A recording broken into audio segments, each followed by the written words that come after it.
In Charleston, South Carolina, on a night shrouded by fog, two women gave birth within hours of each other within the Grand Peton mansion. One was a French countess, the other her personal slave. By the first light of dawn, from their cribs, both infants had vanished. Children who would grow to inherit fortunes they had no right to claim had taken their place. What unfolded next was a deception, carefully orchestrated, spanning 34 years. It involved strategic murders, forged documents, and a conspiracy so intricate that its unraveling in 1865 destroyed not merely one of America's wealthiest families, but also exposed a network of similar schemes throughout the antebellum South. Buried in courthouse records and private letters, the truth about that night would remain until a mysterious fire in 1923 consumed the evidence forever. Before we proceed with the story of Countess Margot de Villefort and her deadly pact, we need to hear from our community of mystery lovers. That subscribe button needs your click, and let us know in the comments which state you're listening from. With fellow dark history enthusiasts across America, we love connecting, and your support helps us uncover more forgotten stories like this one. What makes this tale particularly chilling is how a single night's desperate decision would ripple through decades. The lives of politicians, judges, and society's elite would be touched in ways they never imagined. In 1831, Charleston stood as the jewel of Southern society. Its magnificent mansions, housing America's cotton aristocracy, lined cobblestone streets. An entire city block on East Bay Street was occupied by the Peton estate. Overlooking the harbor, its three-story Georgian facade watched the merchant ships arriving daily. Their hulls were heavy with European luxuries, all destined for the drawing rooms of the wealthy. The live oaks that shaded the property were draped with Spanish moss, creating an atmosphere of old-world elegance that perfectly suited its inhabitants. The master of this domain was Colonel Harrison Peton, a third-generation plantation owner whose family had built their fortune on rice and cotton. At 52, he commanded respect in Charleston's social circles, serving on the city council and hosting lavish dinner parties for visiting dignitaries. The callicies of a man who still rode his lands daily, inspecting the fields that stretched across 3,000 acres of prime Carolina low country, were borne by his weathered hands. But it was his young French wife who truly captivated Charleston society. Fleeing the political upheavals that followed France's July Revolution, Countess Margot de Villefort had arrived in America 3 years earlier. At 28, she possessed the refined beauty that European aristocracy seemed to breed naturally: porcelain skin, amber eyes that appeared to hold secrets, and an elegant bearing that made other plantation wives feel provincial by comparison. She spoke 4 languages fluently and played piano with such skill that even the most accomplished Charleston matrons fell silent when her fingers touched the keys. Not only trunks of Parisian gowns and family jewels had the Countess brought with her, but also Celeste, a young mulatto woman who served as her personal attendant. Unusual among the household slaves, Celeste was. She could read and write in both French and English, skills the Countess had taught her during long Atlantic crossings. At 25, Celeste possessed a sharp intelligence that she carefully concealed behind a mask of subservient silence. Her light complexion and refined features often led visitors to mistake her for a free woman of color, an error the Countess never bothered to correct. As months passed, the household dynamics grew more complex. Despite his public devotion to his beautiful wife, Colonel Peton had developed what the other planters delicately termed plantation habits. Whispered about in Charleston drawing rooms, though never discussed openly, were his nocturnal visits to the slave quarters. The unwritten rules of Southern society demanded such indiscretions remain private, even when they produced the inevitable mixed-race children who worked alongside their darker-skinned half-siblings. The Colonel's attention had been caught by Celeste almost immediately upon her arrival. Her education and beauty set her apart from the other house slaves, and Peton began summoning her to his study in the evenings, ostensibly to help with correspondence that required French translation. Gradually, these sessions extended later into the night, and by the autumn of 1830, the household slaves whispered knowingly about the Colonel's new fascination. Meanwhile, an unlikely friendship with Dr. Jean-Baptiste Rousseau, a fellow French exile who had established a medical practice among Charleston's elite, had been formed by the Countess. Rousseau was a striking man in his early 30s with the intense dark eyes and passionate temperament common among revolutionary intellectuals. After publishing pamphlets advocating for the abolition of slavery, he had fled France, views that he wisely kept to himself in Charleston while building his practice treating the city's wealthy families. Throughout 1830, the doctor's visits to the Peaton mansion became increasingly frequent, officially to treat the countess for what he diplomatically termed nervous conditions, common among European ladies adjusting to the southern climate. Their consultations, conducted in rapid French that the household staff could not understand, often lasted hours. With flushed cheeks and bright eyes, her melancholy temporarily lifted, the countess would emerge from these sessions. By the winter of 1830, the unmistakable signs of pregnancy were being shown by both women. With great joy, the countess announced her condition, attributing it to the beneficial effects of Carolina air and her husband's devotion. Publicly, Colonel Peaton expressed his delight at the prospect of an heir, though privately he seemed more preoccupied with business matters and spent increasing time away from the mansion on plantation affairs. More discreetly handled was Celeste's pregnancy. Common enough in plantation households were such situations that they rarely caused comment, and the countess matter-of-factly informed her husband that her personal attendant would be unable to perform heavy duties for several months. She arranged for Celeste to move to a small cottage on the mansion grounds, ostensibly to ensure better care during her confinement. As spring arrived, both pregnancies progressed normally, though a nervousness that even her husband noticed began to be displayed by the countess. She started taking long walks alone in the garden, often stopping to speak in hushed tones with Celeste when she encountered her near the cottage. The household staff, trained to notice every nuance of their master's moods, sensed an underlying tension that seemed to grow stronger as the expected birth dates approached. The truth behind this tension would not emerge for another 34 years, but its roots lay in two secrets that would prove equally dangerous. The countess's child was not her husband's, and Celeste's pregnancy had resulted from the colonel's nocturnal visits. Both women understood the devastating consequences if these facts became known. The countess would be cast out of society in disgrace, while Celeste would likely be sold away from her child, a fate she had witnessed for other slave women who had attracted their masters' unwanted attention. The turbulent emotions brewing within the Peaton mansion seemed to be mirrored by the storm that struck Charleston on the night of March 15, 1831. Against the tall windows, rain lashed while wind howled through the live oaks, their massive branches groaning under the assault. In stark flashes, lightning illuminated the harbor, revealing merchant ships straining at their anchor chains as waves crashed against the seawall. Inside the mansion, the countess paced restlessly through the candlelit rooms, one hand pressed against her swollen belly as contractions began their relentless rhythm. At sunset, just as the first clouds gathered on the horizon, her labor had started. In her cottage, attended by Mama Ruth, the elderly slave woman who served as midwife for the plantation, remained Celeste, whose own birth pains had commenced only hours earlier. Near midnight, Dr. Rousseau arrived, his medical bag clutched tightly as he hurried through the pelting rain. His usual composed demeanor showed cracks of anxiety as he was escorted to the countess's chambers, where she gripped the bedpost with white knuckles, her carefully arranged hair now damp with perspiration. Colonel Peaton waited downstairs in his study, maintaining the traditional distance Southern gentlemen kept from the messy business of childbirth. The storm grows worse, the countess gasped between contractions, her amber eyes fixed on the lightning that intermittently blazed through the room. Perhaps it is an omen. Beside her bed, Dr. Rousseau knelt, checking her pulse with practiced efficiency.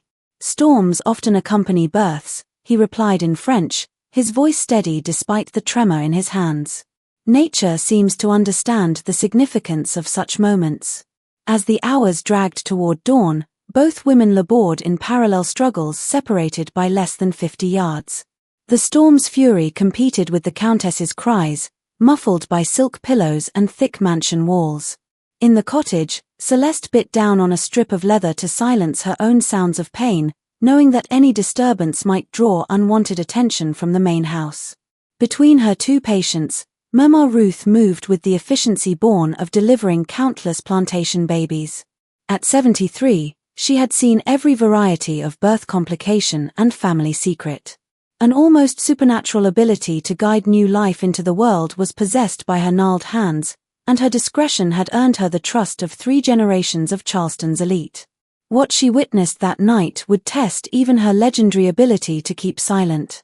First arrived the Countess's child, just as the storm began to subside around 4 o'clock in the morning. With hands that shook slightly, Dr. Russo held the infant as he examined the tiny features by candlelight. No doubt about paternity was left by the baby's olive skin and dark hair.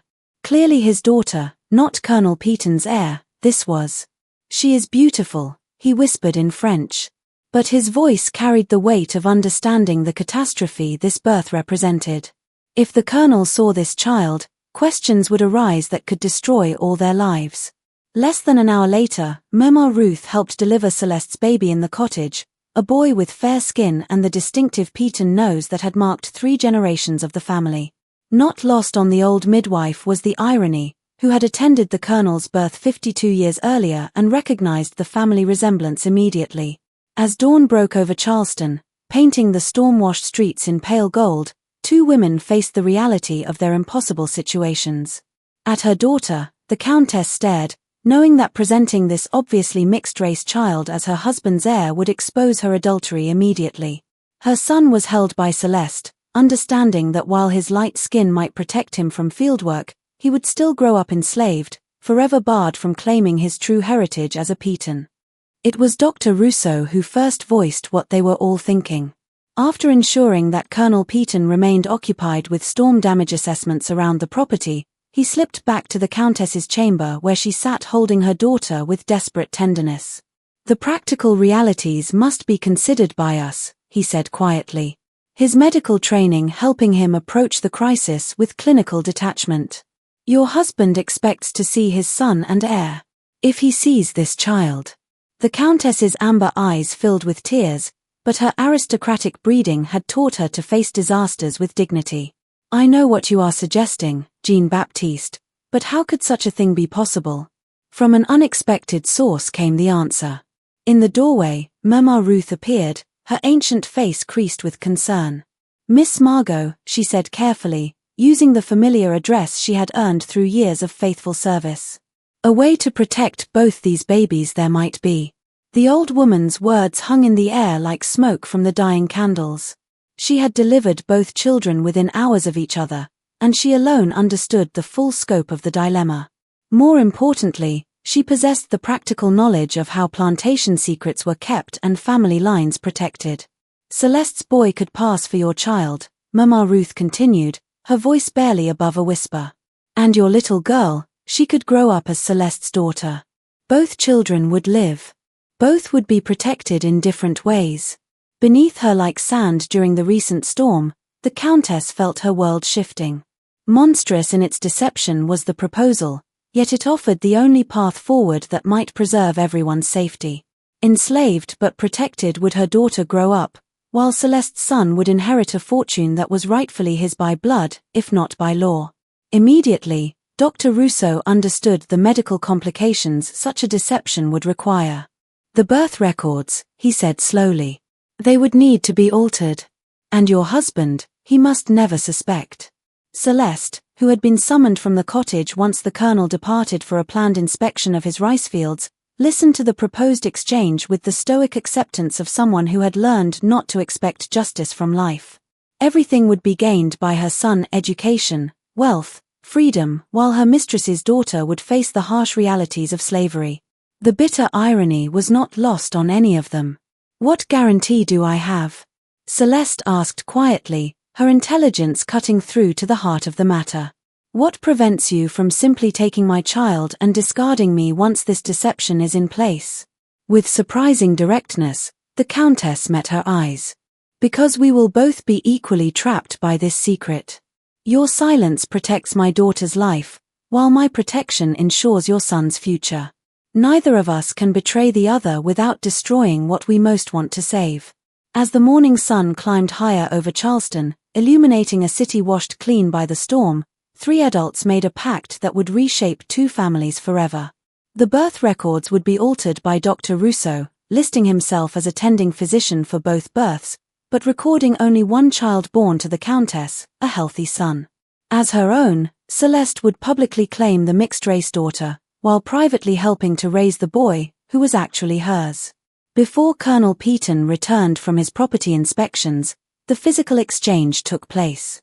Both infants were carefully swaddled by Mama Ruth, her experienced hands ensuring that the switch would appear natural to anyone who had not witnessed the actual births. Her son, Celeste's son, was held by the countess, and she marveled at how perfectly he fit the role of Peyton heir. But as she watched Celeste cradle the mixed-race infant who was actually her daughter, the countess felt the first stirrings of the obsessive protectiveness that would drive her actions for the next 3 decades. This was not simply a matter of switching children. It was the beginning of an elaborate performance that would require constant vigilance to maintain. Remarkably well through the first years following that stormy March night, the deception held. With genuine pride, Colonel Peyton welcomed his supposed heir, naming the boy Charles Harrison Peyton after his own grandfather.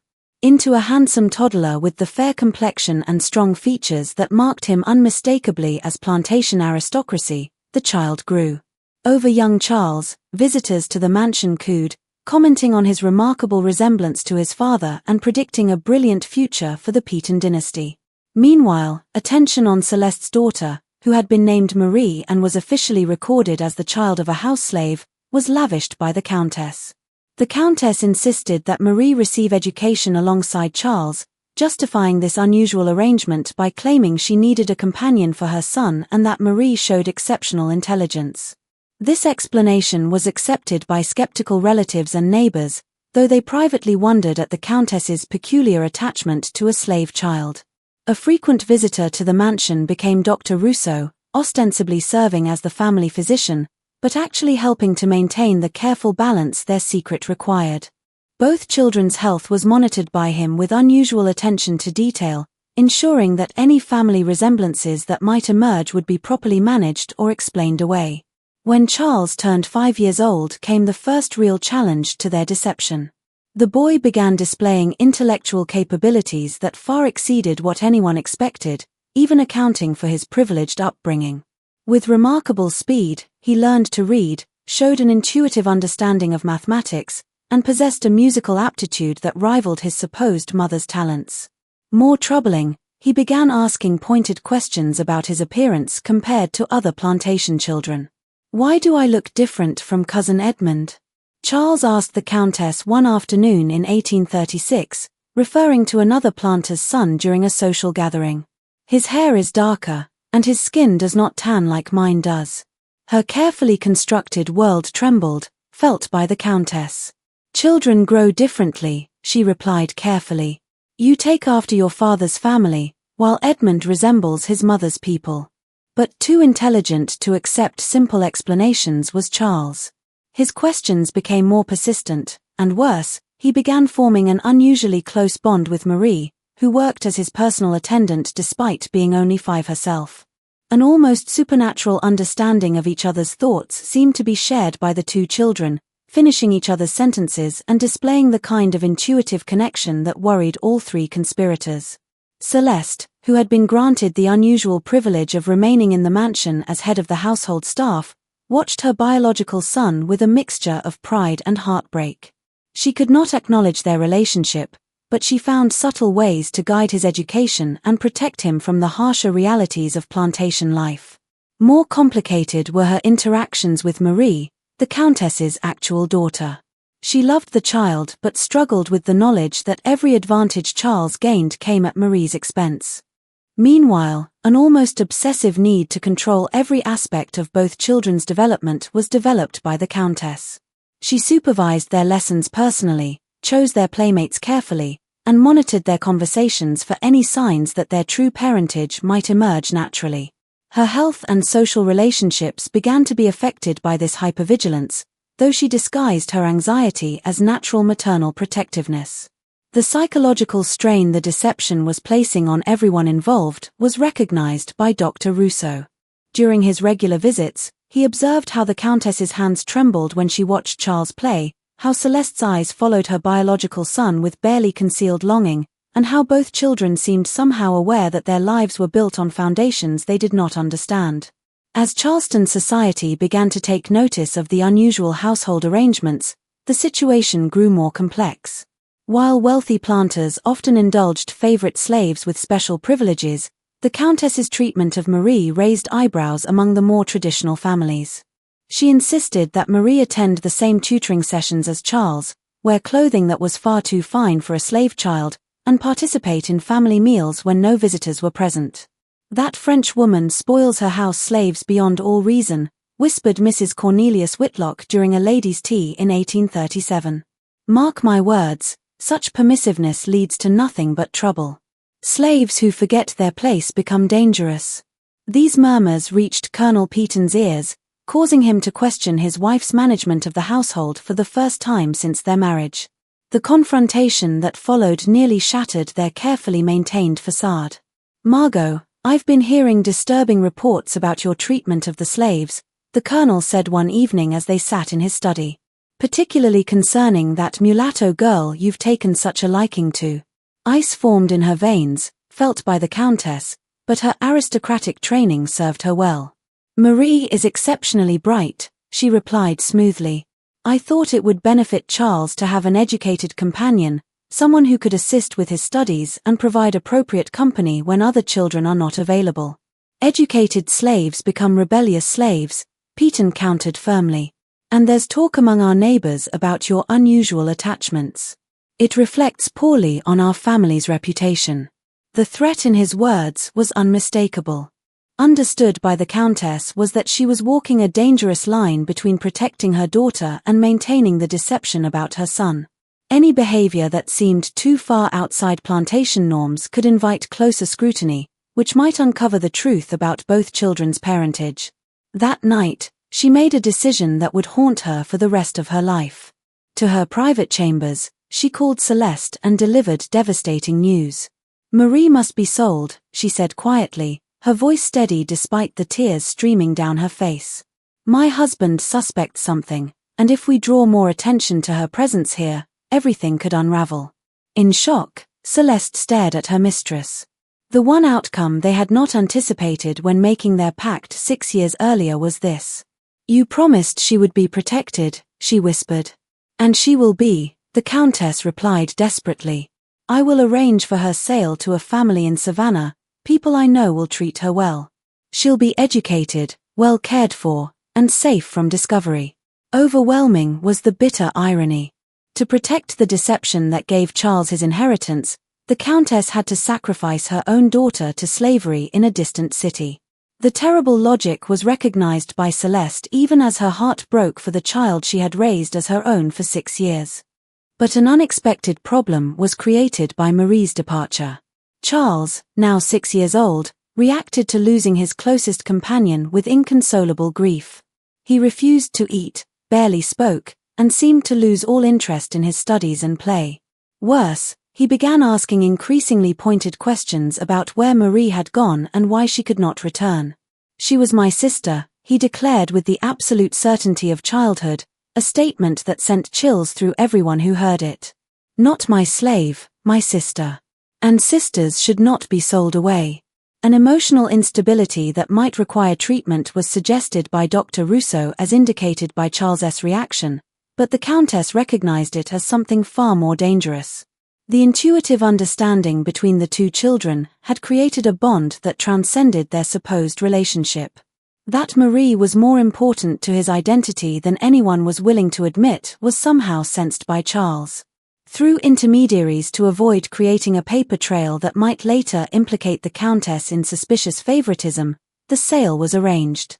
To the Carrington family in Savannah, Marie was sold, who were told she was a bright house slave who had been overly indulged by her previous owners. A substantial financial incentive was provided by the Countess to ensure Marie would receive education and kind treatment, though she could never acknowledge the real reason for her generosity. On the day Marie left Charleston, hidden in the back of a merchant's wagon, both women stood at different windows of the mansion and watched their daughter disappear down the tree-lined avenue.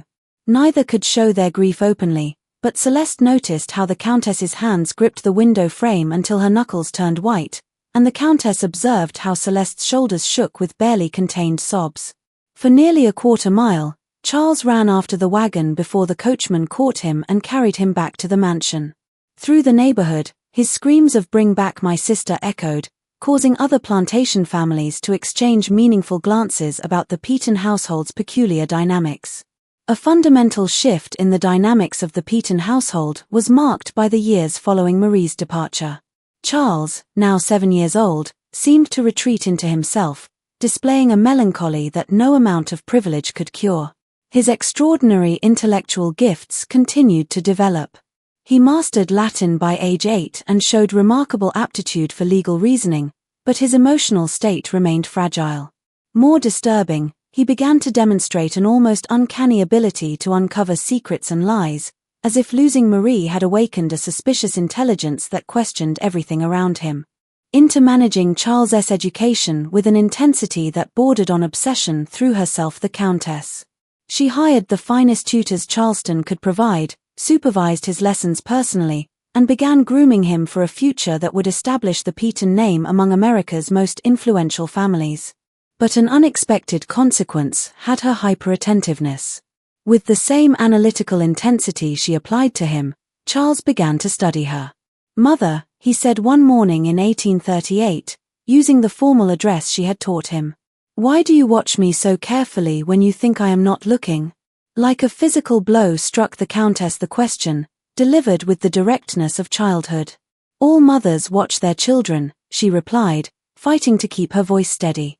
"But not like you do," Charles persisted with uncomfortable accuracy. "You watch me like you are afraid I might disappear. And sometimes when you think no one sees, you look sad when you look at me. Why would I make you sad?" More frequent and probing became these conversations. As Charles matured, his intelligence was developing into something formidable, and the countess began to realize that the very gifts that would ensure his success might also lead him to uncover the truth about his origins. Meanwhile, to head housekeeper had been promoted Celeste, a position that gave her unprecedented access to the family's private affairs. This advantage was used by her to gather information about Charles's development and, more secretly, to track news of Marie's life in Savannah. Through a network of slave communications that connected plantations across the South, she learned that Marie was indeed being well treated but was showing signs of the same intellectual precociousness that marked Charles. His regular visits were continued by Dr. Rousseau, but his role had evolved from medical care to psychological counseling for all three conspirators. A visible toll was being taken by the strain of maintaining their deception. From persistent headaches and episodes of nervous exhaustion suffered the countess, while the controlled tension of someone constantly anticipating disaster was displayed by Celeste. "This cannot continue indefinitely," Rousseau warned during a private consultation with the countess in 1839. "Charles is too intelligent, too observant. Eventually, he will begin to piece together inconsistencies in his family history." Sooner than anyone anticipated, the doctor's concerns proved prophetic. In the summer of 1840, when Charles was 9 years old, he made a discovery that threatened to unravel everything they had built.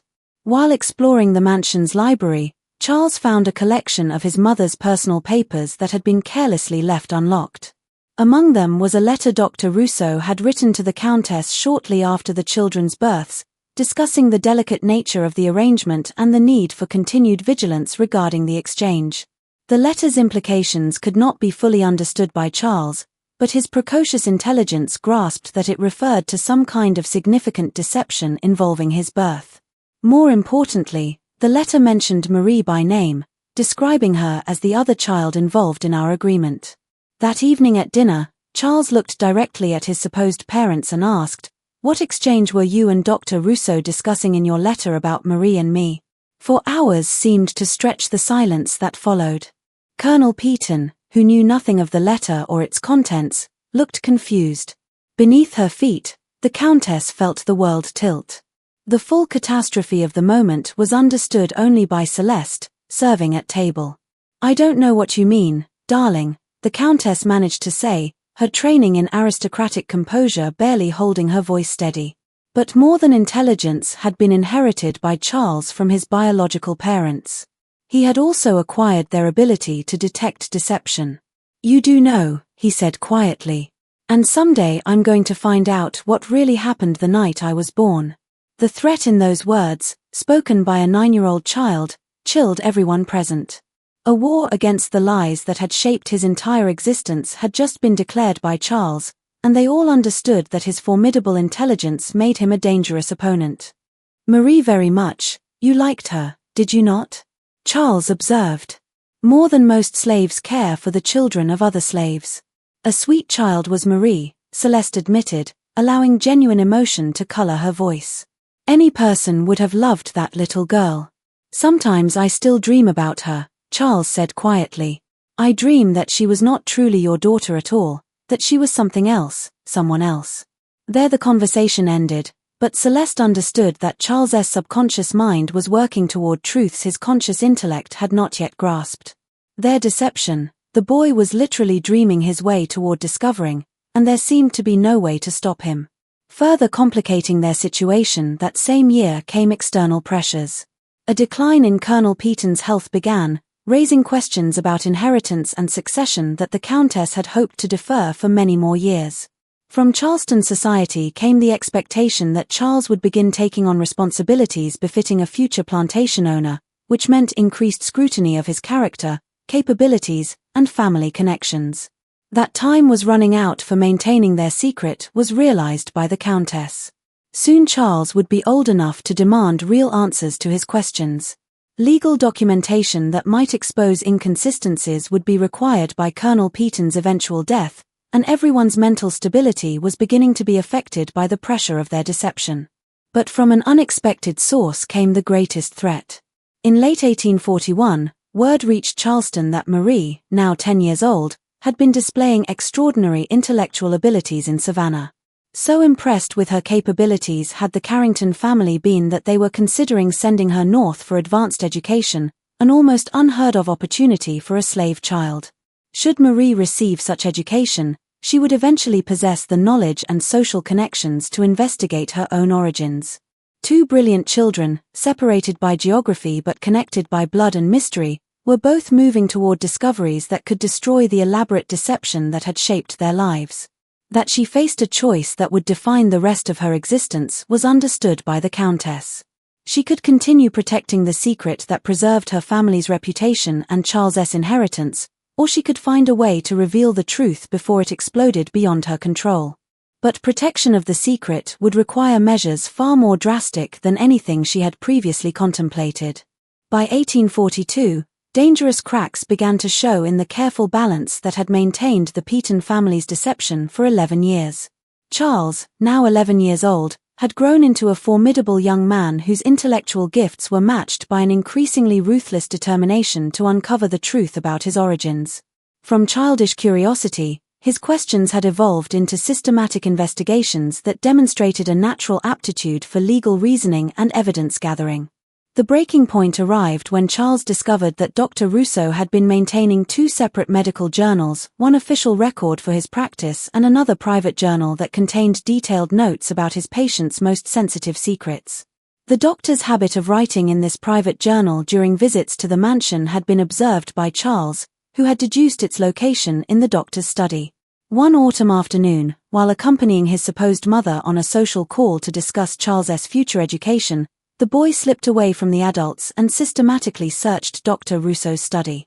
What he found exceeded his worst suspicions about his family's secrets. Explicit references to the exchange of infants, detailed medical observations about both children's development, and, most damning of all, records of substantial payments from the Countess to maintain discretion regarding the arrangement were contained in the private journal. A clear picture of a conspiracy involving switched children, forged records, and ongoing deception that had lasted over a decade was painted by the entries. But something else that chilled him even more than confirmation of his suspicions was found by Charles. Recent entries indicated that Dr. Rousseau was growing increasingly unstable under the pressure of maintaining the secret. The doctor had begun drinking heavily, and signs of paranoia and guilt that suggested he might be approaching a complete psychological breakdown were shown by his journal entries. "Everything is suspected by the boy," read one entry from August 1842. "Each month his questions grow more pointed, and I fear he has inherited an intelligence that will eventually expose us all." Desperate grows the countess, speaking of measures that frighten even me. How long can we continue this charade before it destroys us all? More disturbing were the doctor's references to communications he had been receiving from Savannah about Marie's development. The Carrington family had written to him asking about the girl's medical history, having noticed unusual physical characteristics that did not match her supposed parentage. Features that strongly resembled European aristocracy rather than the African ancestry expected in a slave child were being developed by Marie. Before returning it to its hiding place, Charles carefully copied key passages from the journal. As he rejoined the adults, plans for how to use this information were already being formulated by his mind. Weapons that could destroy everyone who had deceived him had just been acquired by the boy. But the complex motivations behind their actions were also beginning to be understood by him. That evening, with a directness that left her speechless, Charles confronted the Countess in her private chambers. "About the exchange, I know," he said simply, producing the copied journal entries. "I know that your real daughter was Marie and that the son of a slave, I am. What I do not understand is why for so long you have maintained this deception." At the papers in his hands, the Countess stared, feeling the walls of her carefully constructed world crumbling around her. But even in this moment of crisis, her aristocratic breeding served her. "If you truly understand what those papers contain," she replied quietly, "then what revealing this information would mean for both of us, you also understand." With the calculating intelligence that had made him such a formidable opponent, Charles considered this. "Disgraced and probably cast out of society, you would be," he said slowly. "Everything, inheritance, education, social position, freedom itself I would lose. By this secret, we are both trapped." "Precisely," the Countess confirmed, "which is why never revealed it must be." But beyond simple exposure to more complex calculations about power and leverage had already moved Charles. "There is another person trapped by this secret," he pointed out. "My real mother, the slave woman who has watched me grow up without being able to acknowledge our relationship." Ice formed in her veins, felt by the Countess. Into demands had evolved Charles's questions, and actions that could be far more dangerous than simple revelation were suggested by his demands. "Well cared for has Celeste been," the Countess said defensively. "A position of authority in this household that few slaves ever achieve is held by her. But still a slave, she is," Charles replied with uncomfortable precision. "And the life that should have belonged to Marie, I am living. Certain moral obligations are created by these facts." Unmistakable was the implied threat in his words. Simply demanding acknowledgement of the truth was not being done by Charles. According to his own moral calculations, he was positioning himself to remake the entire arrangement. Over the following weeks, a campaign that demonstrated strategic thinking far beyond his 11 years was implemented by Charles. He started by approaching Celeste directly, speaking to her in private moments when the Countess could not intervene. "My mother, I know you are," he told her one morning as she supervised the cleaning of his room. "And I know that somewhere in Savannah, while I enjoy privileges that rightfully belong to her, as a slave is living my sister Marie." For this moment for years, Celeste had prepared, but hearing the words spoken aloud still shocked her into silence. At the boy who carried her blood but could never publicly claim her name, she stared, understanding that everything was about to change. "What you know and what you can prove are different things," she finally replied, using the careful language of someone who had survived slavery by choosing words precisely. "Everything, I can prove," Charles said quietly. "Detailed records of the entire deception are contained in Dr. Rousseau's journals, but in destruction, I am not interested. In justice, I am interested." Both brilliant and terrifying in its implications was his proposal. Significant portions of his inheritance to both Celeste and Marie were wanted by Charles to be gradually transferred, creating a complex legal arrangement that would provide for his biological family without publicly acknowledging the relationship. He had already begun studying inheritance law and had identified several mechanisms that could accomplish this goal. But the active cooperation of all three conspirators was required by his plan, and Charles made it clear that he was prepared to expose everything if they refused to participate. Through intellectual superiority and moral leverage, the boy had effectively taken control of the situation. An opponent who possessed all of her own strategic capabilities plus the ruthless clarity of youth was now faced by the countess. Between gradual financial loss and complete social destruction, Charles was offering her a choice, and which option she would be forced to choose was understood by them both. Of how dangerous their situation had become, the first indication was provided by Dr. Rousseau's reaction to Charles's demands. When the countess informed him of the boy's discovery and demands, the doctor's already fragile psychological state completely collapsed. "Destroy us all, he wants to," Rousseau ranted during a midnight visit to the mansion, his breath reeking of alcohol, his hands shaking with nervous exhaustion. "A demon sent to punish us for our sins has that child become." Him, the countess tried to calm, but beyond rational discussion had progressed Rousseau's paranoia. He began making wild accusations about Charles's intentions, claiming the boy was planning to have them all arrested for fraud and conspiracy. More dangerously, by eliminating Charles before the boy could expose their secrets, he started threatening to resolve the situation. "One accident," Rousseau muttered. "A riding mishap. Perhaps a fall from the mansion roof while playing. All the time, children die in such ways, and tragic accidents are questioned by no one." From the suggestion, the countess recoiled, but the doctor's desperation she could not dismiss. Detailed knowledge of their deception was held by Rousseau, and actions that could destroy them all, whether through violence or confession, were made him capable by his deteriorating mental state.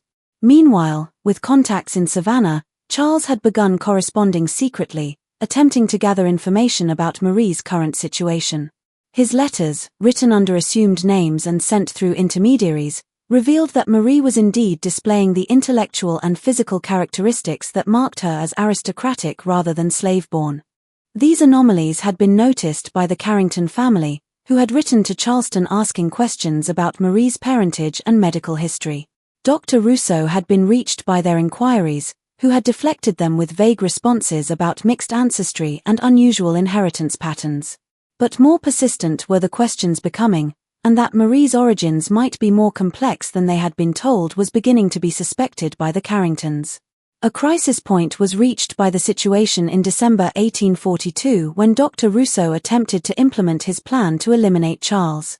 A habit of taking evening walks in the mansion gardens had been developed by the boy, using the solitude to think through his increasingly complex schemes for redistributing his inheritance. In the garden shadows with a loaded pistol, Rousseau waited, planning to make Charles's death appear to be the result of a robbery attempt by escaped slaves. But an almost supernatural awareness of threats and deception was included in Charles's intellectual gifts. Before Rousseau could position himself for a clear shot, the doctor's presence was sensed by him. The full extent of how thoroughly their original deception had corrupted everyone involved was revealed by the confrontation that followed. With the calm assurance of someone who had anticipated this possibility and prepared for it, Charles faced down the doctor. "Dr. Rousseau," he said quietly, not bothering to show fear of the weapon pointed at his chest. "I expected that eventually you would reach this conclusion. Increasingly desperate have your journal entries been growing, and poor decisions are led to by desperation." As he aimed the pistol, Rousseau's hands shook. "Well enough alone, you should have left, boy. Too dangerous to uncover are some secrets. But killing me will not preserve your secret," Charles pointed out with devastating logic. "Everything I discovered, I have already documented, and if anything happens to me, they will be found where those documents are hidden. Exposure of everything you hoped to protect would be guaranteed by my death." Because it sounded entirely plausible coming from Charles, the bluff worked. The weapon was lowered by Rousseau, understanding that by an 11-year-old child who thought 3 moves ahead of every adult around him, he had been outmaneuvered. But of the situation, his control was not finished being demonstrated by Charles. "A liability to everyone involved in our arrangement, you have become," he continued. "Your drinking, your paranoia, your violent impulses, all of these things threaten to expose secrets that others still want to protect. Perhaps for you to consider relocating your practice to a different city, it is time." The force of a command backed by devastating consequences was carried by the suggestion. From Charleston, Charles was effectively banishing Dr. Rousseau, using the same leverage that had given him control over the Countess and Celeste. That his position had become untenable was understood by Rousseau. Within a week, his practice had been sold by him, and from Charleston he had departed for parts unknown, leaving behind only a brief note claiming that family obligations required his immediate relocation. The most unstable element of their conspiracy was eliminated by his departure, but the medical expertise that had helped maintain their deception was also removed by it. With satisfaction, Charles watched the doctor's departure, but that removing Rousseau was only the first step in his larger plan was understood by him. Control of the situation had been successfully taken by the boy, but responsibilities that would test his resolve and moral calculations in ways he had not yet fully anticipated were brought by control. Just when we thought we had seen it all, the horror in Charleston intensifies. If this story is giving you chills, with a friend who loves dark mysteries, share this video. To support our content, hit that like button, and to never miss stories like this, don't forget to subscribe. Let's discover together what happens next.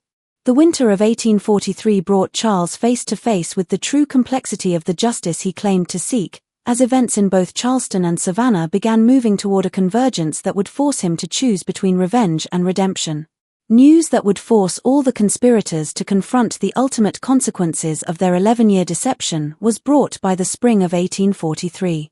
Marie, now 12 years old and living under the name Maria Carrington in Savannah, had attracted the attention of Northern abolitionists who were documenting cases of obviously mixed-race children being held in slavery despite their European features. A delegation from the American Anti-Slavery Society had visited Savannah and encountered Marie during their investigation of illegal slave trading practices. Them that she was likely the victim of kidnapping or fraudulent enslavement had been convinced by her refined speech, classical education, and unmistakably aristocratic bearing.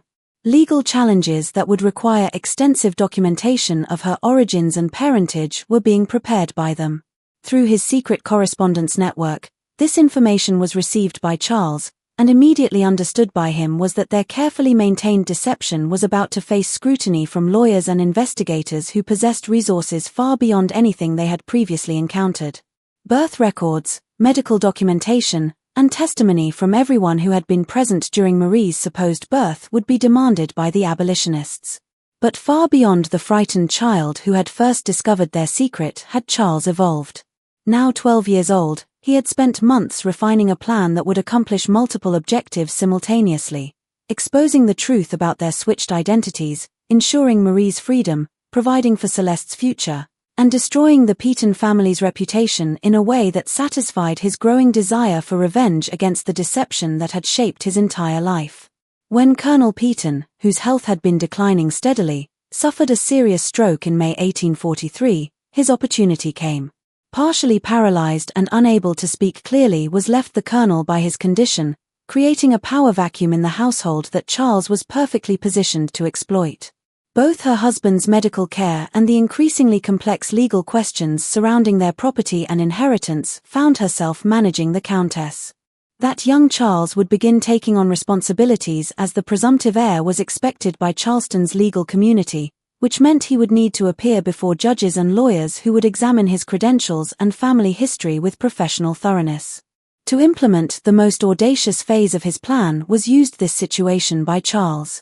He approached Judge Samuel Thornbury, a family friend who was handling the preliminary legal work for the Peyton estate, and requested a private meeting to discuss concerns about irregularities in my birth documentation.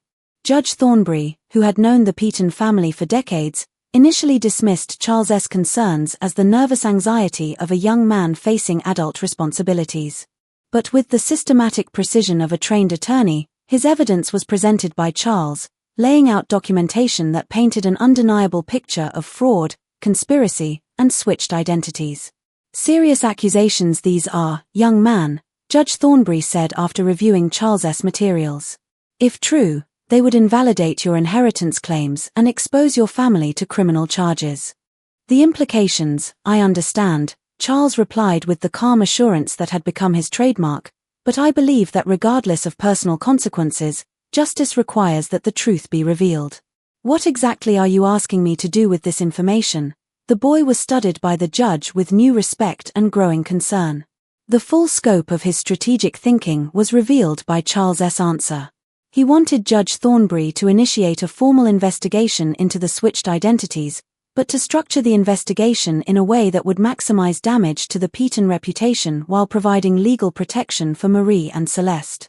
Specific legal mechanisms that could accomplish these goals without exposing Marie to re-enslavement or Celeste to charges of conspiracy had been identified by him.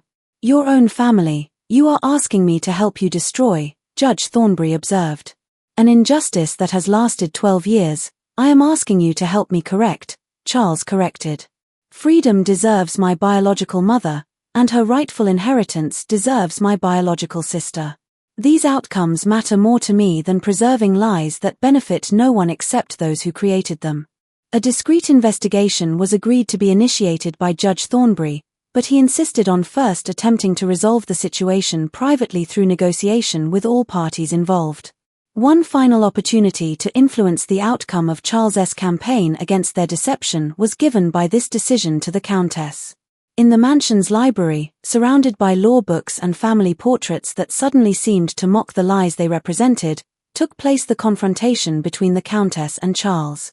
Unconscious upstairs lay Colonel Peton, unaware that his family's entire foundation was crumbling beneath him. "You have," the Countess said quietly, her aristocratic composure finally cracking under months of pressure. "What happens now?" With the thoroughness that had made him such a formidable opponent, Charles considered the question. "As my acknowledged sister, Marie returns to Charleston and receives her share of the inheritance. Her freedom and financial security are received by Celeste. You must live with the consequences of your choices." "And you?" the Countess asked.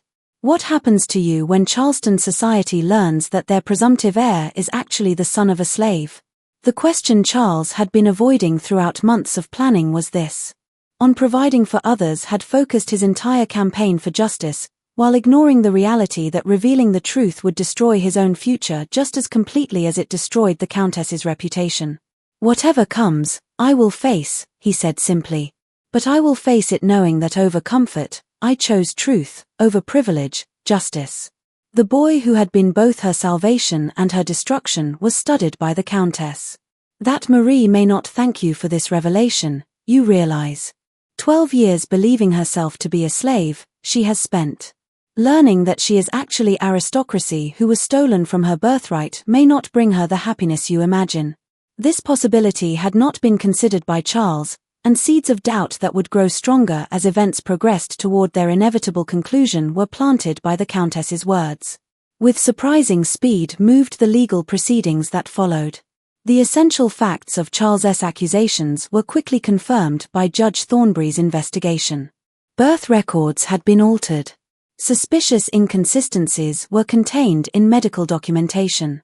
And the claim that an infant exchange had occurred in 1831 was supported by testimony from surviving household staff.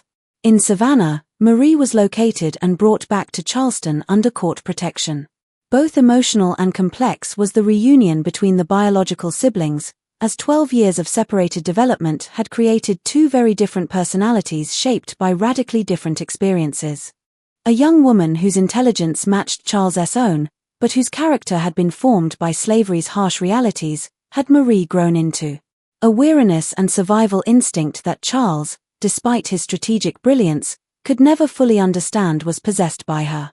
When she learned the truth about their switched identities, not gratitude, but fury at the adults who had manipulated their lives for over a decade was her reaction. "From both of us, you stole 12 years, she said to the Countess during their first meeting in the Charleston courthouse. 12 years of my birthright, 12 years of his true identity. What you took, no amount of legal resolution can return." But to include Charles himself extended Marie's anger. As another example of privilege manipulation was viewed by her his revelation of their true parentage, pointing out that he had chosen to expose their secret only when it served his own moral calculations rather than consulting with her about what she might want. "Whether I wanted to be rescued from my life, did you think to ask me?" she demanded during one of their supervised meetings. "That I might have built relationships and goals that your justice would destroy, did you consider?" Questions he had not anticipated found himself facing Charles. Without consulting the person he claimed to be helping had been planned his campaign for truth and justice, and the possibility that his actions were motivated as much by revenge against the countess as by concern for Marie's welfare was forced to be confronted by him by Marie's reaction. In September 1843 came the legal resolution when findings that officially recognized the switched identities and ordered appropriate remedies were issued by Judge Thornbury. Legally freed and granted a portion of the Peaton inheritance was Marie, while her freedom and a financial settlement that would support her for life were received by Celeste. But far beyond legal documentation extended the social consequences. Throughout Charleston and the broader South, the scandal destroyed the Peaton family's reputation. The collapse of everything his family had built over 3 generations was forced to be witnessed by Colonel Peaton, still recovering from his stroke. Social ostracism that made her life in Charleston impossible was faced by the Countess. In October 1843, she departed the city, leaving behind only a brief letter explaining that she would spend her remaining years in a French convent, seeking redemption for sins that had destroyed innocent lives. The justice he had sought was achieved by Charles, but at a cost that exceeded his calculations. While fascinated by the scandal, Charleston society could not accept a former slave as a legitimate heir to one of their most prominent families. Despite his legal victories, as much an outcast as the Countess he had defeated found himself Charles. Through Charleston society for decades reverberated the aftermath of the Peaton scandal, becoming the cautionary tale that wealthy families whispered about when discussing the dangers of keeping family secrets. But far more complex and tragic than the simplified morality tales that emerged from the legal proceedings were the true consequences of that March night in 1831. Charles Peaton, legally recognized as Charles Rousseau following the revelation of his true parentage, left Charleston in 1844 and moved north, where his education at Harvard Law School was funded by him using his portion of the inheritance. A prominent attorney specializing in civil rights cases, particularly those involving questions of racial identity and inheritance law, became he. His personal experience with the arbitrary nature of racial classification in American society drove him to challenge similar injustices throughout his career. But the psychological wounds left by 12 years of living a lie could not be healed by success. Never married Charles, never established close friendships, and remained haunted by questions about identity and authenticity that his legal victories could not resolve. A man who had spent his entire adult life questioning whether his pursuit of justice had been motivated by moral principle or personal revenge was revealed by his private papers, discovered after his death in 1889. Even more complex challenges in rebuilding her identity were faced by Marie. After the revelation, from slavery, the legal proceedings had freed her and granted her financial security, but 12 years of experiences that had shaped her fundamental understanding of the world could not be erased by them. To adapt to the social expectations of aristocratic life while maintaining connections to the slave community that had been her family for most of her childhood was struggled by her. A free man of color from Philadelphia was eventually married by her, and schools for freed slaves throughout the South were established by her using her inheritance. But that she never fully recovered from the trauma of learning that her entire childhood had been based on deception was observed by those who knew her well. A bitterness that affected all her relationships was created by the knowledge that she had been denied her birthright while her biological brother enjoyed privileges that should have been hers. Perhaps surprisingly, most successfully to the changed circumstances adapted Celeste. As a respected member of Charleston's free black community, herself was allowed to be established by her freedom and financial security, and her literacy and organizational skills were used by her to help other former slaves navigate the complex legal and social challenges of emancipation. But from the deception, scars were carried even by Celeste. In interviews conducted years later by historians studying the antebellum period, she spoke about the psychological toll of watching her biological son grow up without being able to acknowledge their relationship. Conflicts that she never fully resolved were created by the knowledge that every advantage Charles gained came at the expense of her biological daughter. Of the broader contradictions and injustices of the antebellum South, a symbol became the Peaton plantation itself. After Colonel Peaton's death in 1845, to pay debts and legal settlements, the property was sold. For several years, the mansion stood empty before being converted into a boarding house for merchant sailors, its grand rooms echoing with the voices of men who had no knowledge of the secrets that had once filled those spaces. Far beyond one family's tragedy extended the broader implications of the Peyton case. How easily racial identity could be manipulated in a society that based fundamental rights on arbitrary physical characteristics was noted by legal scholars who studied the case. That the entire foundation of American racial classification was artificially maintained only through social agreement and legal enforcement rather than any natural or scientific basis had been demonstrated by the switched children. Extensively about the case in his later years wrote Judge Thornbury, who had overseen the legal resolution, using it to argue for broader reforms in inheritance law and racial classification. That the Peyton scandal had revealed fundamental flaws in American legal and social systems that would eventually require more comprehensive solutions than individual court cases could provide was observed by him. Of Charleston's folklore also became the story of the deadly pact, though the details were often distorted or romanticized in the retelling. As a tragic figure destroyed by circumstances beyond her control was portrayed the countess in some versions, while as a vengeful child who had destroyed his own family out of spite was depicted Charles in others. Into cleaner narratives that better served the purposes of those who told them were gradually simplified the complexity and moral ambiguity of the actual events. But how it illustrated the arbitrary cruelty of systems that classified children based on ancestry rather than individual merit or circumstances was the most haunting aspect of the Peyton case. Profound psychological damage from learning that their entire identities had been constructed through deception had been suffered by both Charles and Marie, and from the knowledge that their lives had been built on lies maintained by adults who claimed to love them, neither ever fully recovered. In her final letter before departing for France, perhaps best captured the true tragedy of their situation. The countess, "From the cruelties of the world, we sought to protect our children. But in doing so, to cruelties far worse than anything society might have imposed, we subjected them. The road to hell, as they say, is paved with good intentions, and our intentions were very good indeed." In 1923 was demolished the mansion on East Bay Street. The same year a mysterious fire destroyed many of the courthouse records related to the Peyton case. That surviving family members had arranged for the destruction of documentation that might have embarrassed their descendants was suspected by local historians, but to support these theories, no evidence was ever found. Today, where the Peyton mansion once stood is indicated by only a small historical marker, noting that it was the site of significant legal proceedings related to questions of identity and inheritance in the antebellum period.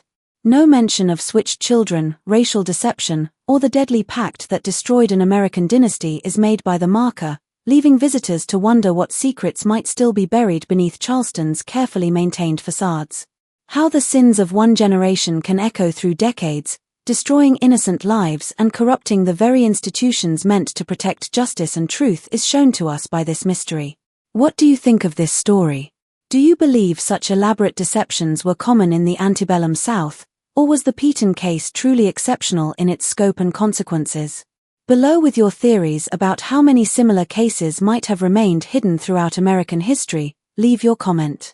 If you enjoyed this tale and want more dark mysteries that reveal the hidden complexities of our past, subscribe, hit the notification bell, and with someone who loves stories that challenge our understanding of identity and justice, share. In the next video, where we will explore another forgotten scandal that rocked American society, see you.